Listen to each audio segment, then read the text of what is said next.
नालासोपाऱ्यातील 41 अनधिकृत इमारती आज पूर्णपणे भुईसपाट झाल्यात। आज शेवटची रुक्मिणी इमारत पालिकेने भुईसपाट केली आहे। आज पालिकेची तोडक कारवाई पूर्ण झाली। डंपिंग आणि मलनिस्सारणच्या राखीव जागेवर या 41 इमारती या उभारण्यात आल्या होत्या। मुंबई हायकोर्टाच्या आदेशाने 23 जानेवारीपासून या तोडक कारवाईला सुरुवात झाली। वसई विरार महापालिकेने सलग 17 दिवस कारवाई करून सर्व 41 इमारती तोडण्यात यश मिळवलंय।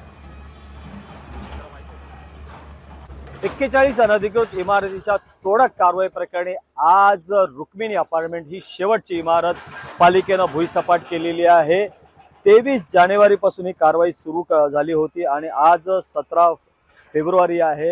ही शेवटची रुक्मिणी अपार्टमेंट आहे जी आज महापालिकेने भुईसपाट केलेली आहे। आज सकाळपासून कारवाईला सुरुवात झाली होती। ही इमारत जी कोसळलेली आहे ती ज्या नजीकची जे बाजूची विना सूर श्याम सोसायटी आहे त्याच्या संरक्षण भिंतीवर कोसळलेली आहे। त्याच्या बाजूलाच सोसायटीचं ऑफिसही होतं, त्या ऑफिसवरही कोसळलेलं आहे। सोसायटीचं मोठ्या प्रमाणात नुकसान झालेलं, मात्र सुदैवानं कोणतीही जीवितहानी झालेली नाही आहे। आज हा मला वाटतं शेवटचा दिवस असेल या तोडक कारवाईचा, कारण की पालिकेला कोणताही अडथळा येणार किंवा 41 इमारती जेव्हा तोडताना कोणताही अनुचित घटना घडलेली नाही आहे। त्यामुळे ही कारवाई जी आहे शांततेत आणि व्यवस्थित पार पडल्यानं पालिका आणि पोलीस प्रशासनाने समाधान व्यक्त केलंय। प्रभाकर कुडालकर, एबीपी माझा, नालासोपारा। एबीपी माझा, उघडा डोळे बघा नीट।